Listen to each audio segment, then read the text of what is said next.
buenas noches, bienvenidos a otra edición de Día de Miércoles y como siempre le decimos gracias por acompañarnos del otro lado de la pantalla. Hoy tenemos varios temas que tocar y ya le doy la bienvenida a mi primer invitado, Pablo Camogli, historiador misionero. Bienvenido al programa, Pablo. ¿Cómo estás? Bueno, muchas gracias por la invitación, como siempre. Bueno, Pablo, te agradecemos por la disposición en realidad siempre porque lo que sea de historia, lo que sea tratar de historia, siempre estás con nosotros, ¿no? Y bueno, es bueno contar con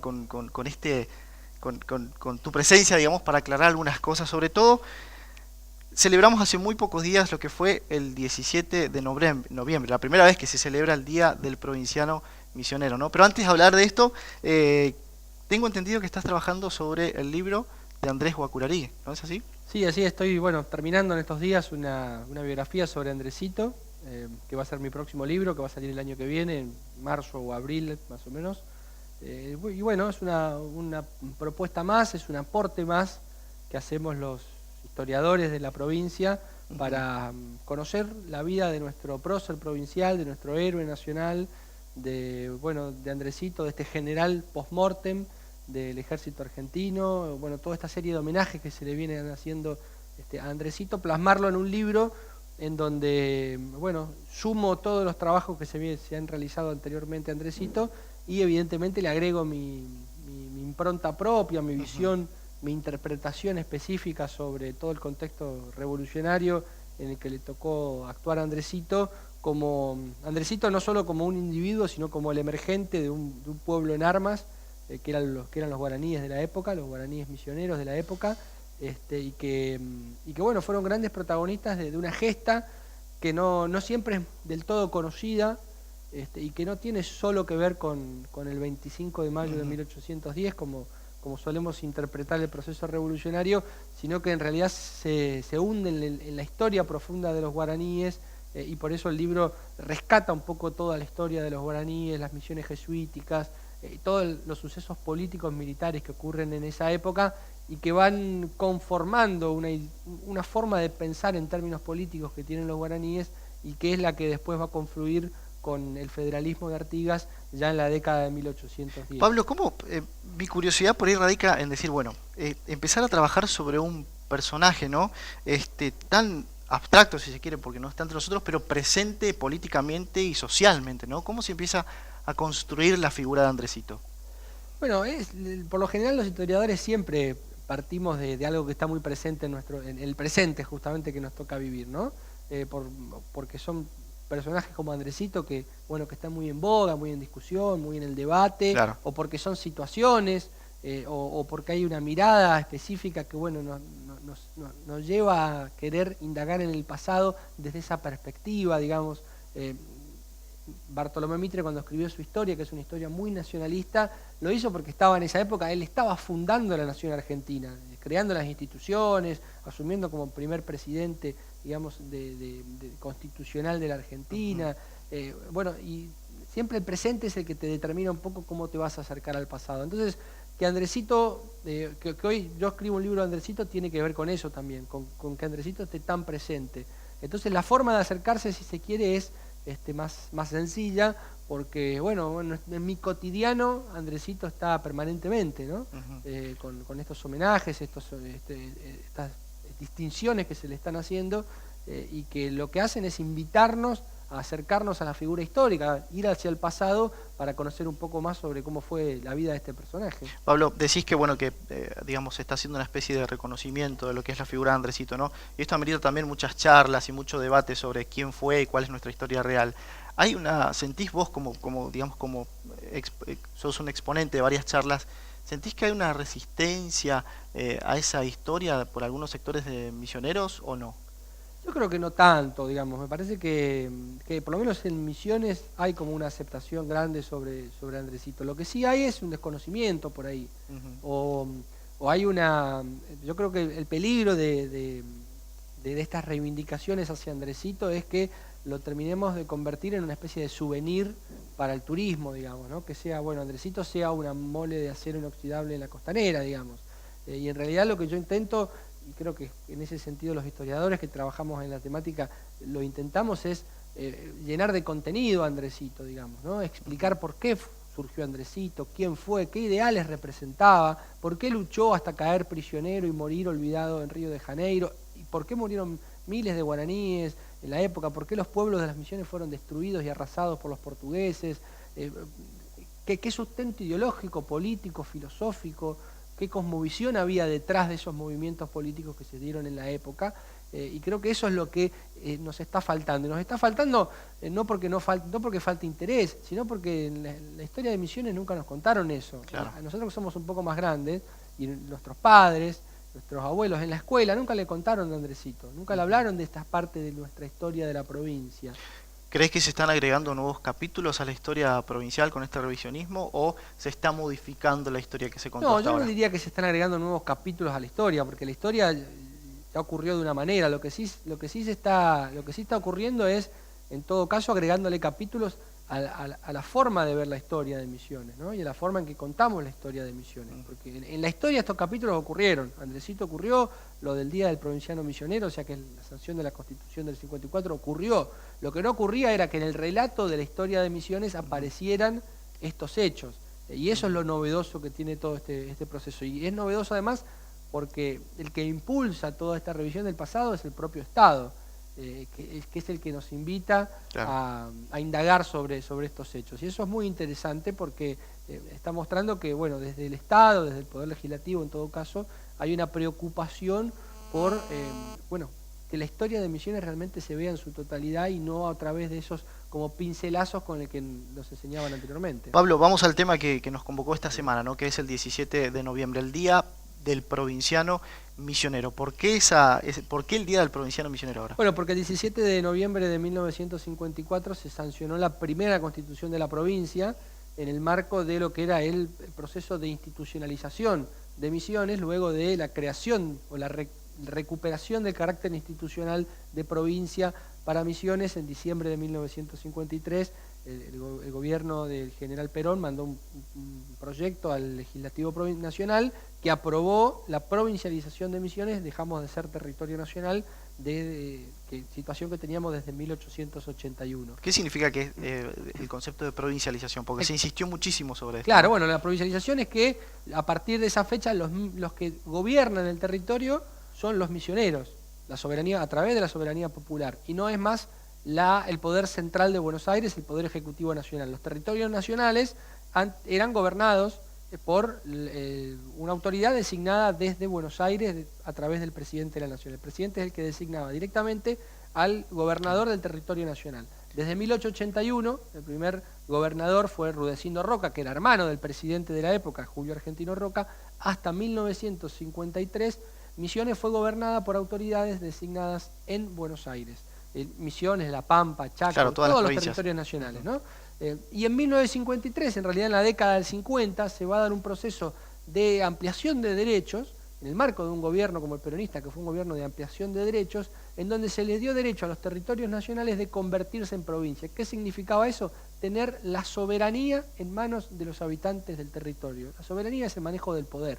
El poder pasó a estar en manos de los habitantes de cada una de esas provincias, que tuvieron que hacer un proceso de institucionalización, de crear instituciones, porque al estar gobernado por Buenos Aires no había ni constitución, porque se regían por la ley de territorios nacionales, esos territorios, ni un poder legislativo, porque no había una división de poderes como tal en los territorios. ¿Cuál era la situación política de Misiones específicamente antes de esa provincialización? Estaba intervenida como todos los territorios nacionales, con un interventor que era peronista, que era Claudio de Arrechea, y estaba el peronismo venía siendo una fuerza con mucho crecimiento en la provincia, como en los otros territorios nacionales, justamente por esta posibilidad real de que el peronismo dio de avanzar hacia la provincialización.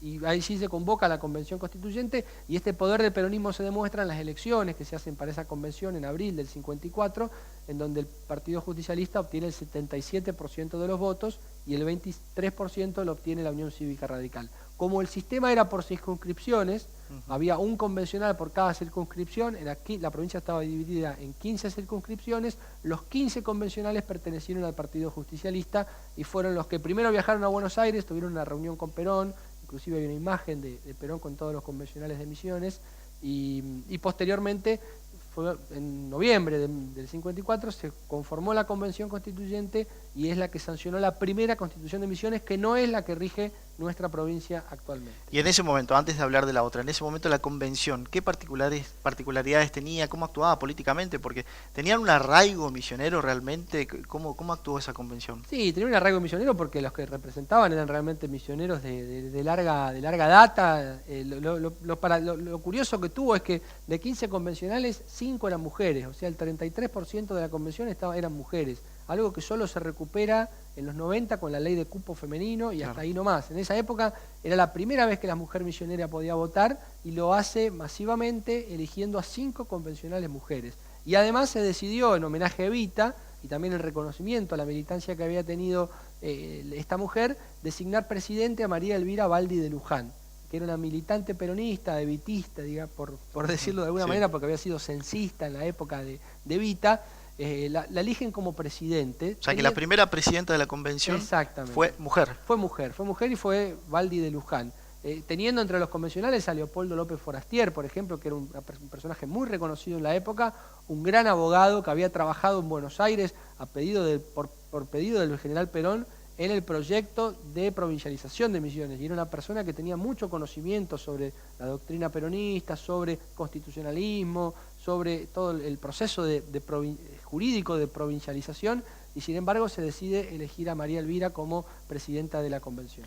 Pablo, se habla de que Misiones tiene o tuvo 2 constituciones, la primera de las que estamos hablando, y después, ¿por qué viene la otra y en qué momento? Bueno, en septiembre del 55 se produce la Revolución Libertadora, que derroca al gobierno democrático de General Perón, y además derroca a todos los gobernadores de provincias, de todas las provincias, intervienen las provincias.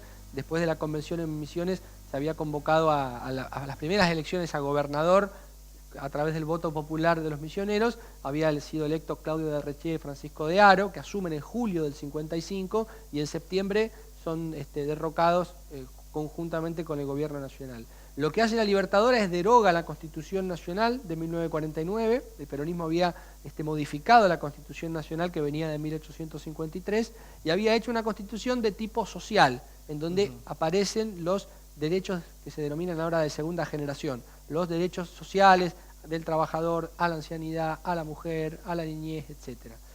Esa constitución es derogada y se restaura la Constitución de 1853 con algunos modificados, incluyendo el artículo 14 bis, que era justamente el que reconoce los derechos del trabajador.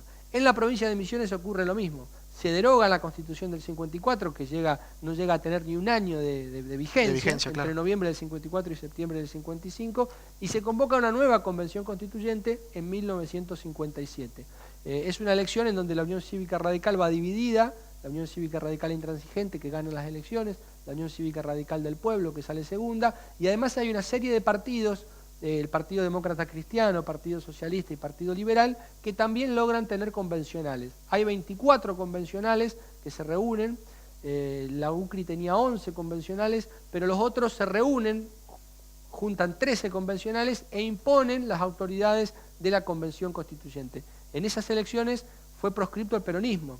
No pudo participar el peronismo. Por eso, en las elecciones el voto en blanco queda tercero. La UCRI, la Unión Cívica Radical del Pueblo, el voto en blanco. Es como que el voto peronista se reflejó en el voto en blanco. Muchos votos peronistas se reflejaron en el voto en blanco, algunos votos peronistas se reflejaron en la UCRI, que venía con un discurso desarrollista, con Frondizi, todo un discurso más desarrollista. Y otros votos en blanco habrán ido para el Partido Socialista, la Democracia Cristiana, el peronismo tiene fuertes raíces cristianas también. Lo que ocurre entonces es que en esa convención no está la mayoría representada, porque está proscripta, y lo que ocurre es que cuando estos partidos minoritarios se organizan e imponen las autoridades de la constituyente, la UCRI, la Unión Cívica Radical Intransigente, se retira de la convención y la primera minoría, que era la UCRI, tampoco participa.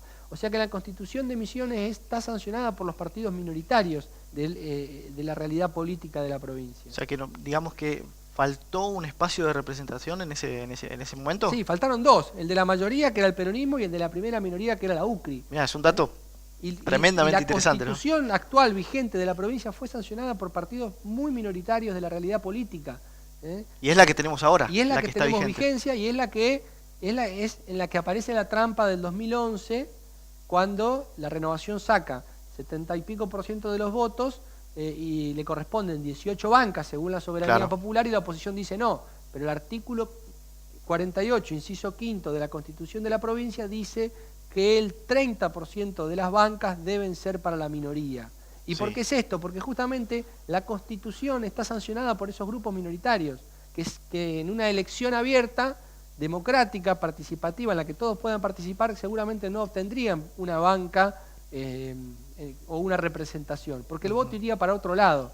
Por eso dejaron ese inciso perdido en la Constitución, que nunca había aparecido, nunca nadie se había acordado del inciso, porque nunca había ocurrido que un partido político obtuviera tantos votos como pasó en el 2011. Yo a eso lo llamo la trampa antidemocrática, porque es claramente antidemocrático, es desconocer la voluntad popular, desconocer la soberanía popular, y es algo muy peligroso. El principio de que la voluntad del pueblo es lo que vale, si el pueblo dice que un partido tiene que tener 18 diputados, hay que aceptar la voluntad popular, porque si no, no creemos en la democracia. Con ese criterio mañana podemos decir, bueno, la voluntad popular quiso elegir tal gobernador o tal presidente, pero como a mí no me gusta, yo tengo el derecho de sacarlo y poner a otro. Es muy peligroso ese argumento, que fue esgrimido por los dirigentes de la oposición en la provincia, de hecho fue llevado al Tribunal de Justicia, exactamente la cuestión. Yo creo que eso no tiene forma de prosperar, porque es violatorio de la soberanía popular, que es un bien supremo, que está por encima inclusive de la Constitución provincial y nacional, porque está reconocido en los pactos internacionales a los que la Constitución nacional adhiere en forma automática. Pablo, estamos haciendo una especie de, bueno, como hablamos al principio, de revisionismo de nuestra historia, ¿no? Y yo digo, a ver, en un sentido o en un concepto vulgar, una patriada casi, si se quieren, muchos en esta revisión que se está haciendo, ¿no? ¿Faltaban estos elementos para llegar a conformar nuestra identidad como misioneros? Sí, totalmente. Misiones es una provincia que tiene una larga y rica historia, pero es una historia muy entrecortada por distintos procesos históricos, y además es una historia que por primera vez empieza a ser contada por los misioneros, empieza a ser conocida por los misioneros. ¿Cuántos misioneros saben que había una constitución en 1954 y que esta constitución vigente no es la primera que tuvo la provincia, sino que es la segunda? Muy pocos saben esos datos.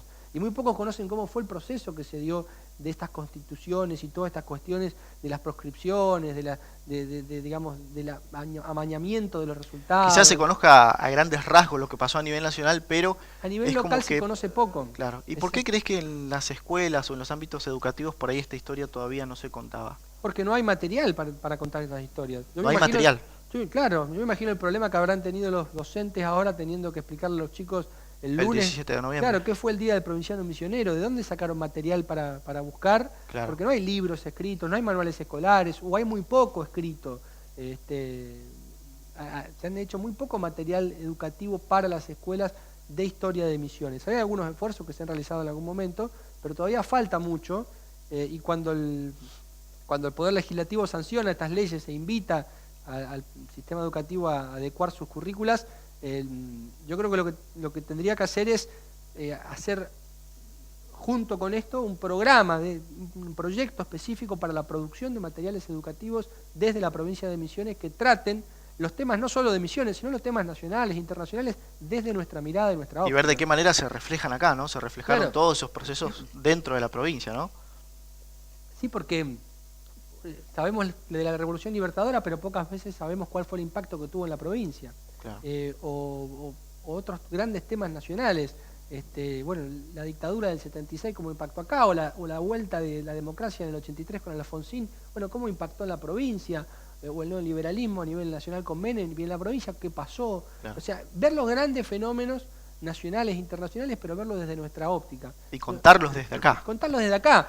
Yo planteo muchas veces que la Segunda Guerra Mundial, por poner uno de los grandes hechos del siglo XX, que siempre aparece en toda la historia, en la escuela, etcétera. ¿Por qué yo tengo que leer un libro que me lo mandan desde, no sé, un historiador europeo o un historiador de Buenos Aires? ¿Por qué no lo puedo analizar desde Misiones? ¿Por qué no puede ser un grupo de historiadores, de pedagogos, misioneros, que hagan un libro sobre la historia universal? Y que nos cuenten Roma y nos cuenten los griegos, pero que nos lo cuenten desde la mirada de acá. Claro. Porque por ahí pueden surgir cosas que para nosotros son importantes, en toda esa historia, que para alguien de Buenos Aires no es importante o es secundario. O sea, que influyen muchísimo nuestra manera de pensar, exactamente, ¿no? De ver la cosmovisión que nosotros tenemos, es la forma en que miramos al mundo, tiene que ver con cómo interpretamos las cosas. Y lo que digo para la historia lo digo para todo, que los materiales de ciencias naturales sean elaborados acá, que se impriman acá, con editoriales de acá, que se generen puestos de trabajo, con diseñadores gráficos, etcétera, que todo el material escolar se edite en la provincia de Misiones, para que nuestra forma de ver el mundo aparezca reflejada. Pablo, bueno, te voy a pedir que seas muy breve, Sí, dale, voy a tratar. porque me quedo sin tiempo ya, ¿no? Me queda un minutito. Pero no quería irme sin esta pregunta. ¿No te gusta la bandera de Posadas? No, no me gusta la bandera de Posadas, me parece que discrimina, que no es una bandera que refleje lo que somos los misioneros, que es la diversidad, sobre todo por la cruz católica. Creo que deja fuera a todos los que profesan otra religión o los que no tienen ninguna religión. Me parece que es innecesario esa simbología, porque creo que la gran imagen de Misiones es su diversidad. E imponer una sola religión en una bandera me parece en estos tiempos casi hasta agresivo. Y por eso yo rechazo, digamos, esa bandera, no me gustó para nada. Y lamento que los concejales hayan permitido que esa bandera participe de la elección, porque dicen que es una elección que la gente pudo elegir, pero las 3 banderas las seleccionaron primero, y en esa selección me parece que hay ciertos símbolos que no podrían haber participado. Yo me imagino que una bandera que tenía un símbolo nazi, por poner un ejemplo muy exagerado y muy extremo, llevando el ejemplo al extremo total, no lo hubieran permitido participar. Y yo creo que con otro criterio, con un criterio de diversidad, esta tampoco tendría que haber participado, y dejar las otras, que había otras banderas lindas, sin ningún tipo de simbología que identifica a unos y segrega a los otros. Pablo, gracias por estar en el programa. No, por favor. Gracias. Nos vamos a un corte. En el próximo bloque vamos a repasar, porque estamos pisando el Festival del Litoral aquí en la provincia de Misiones. Ya venimos. Everything about you tells me I'm yours.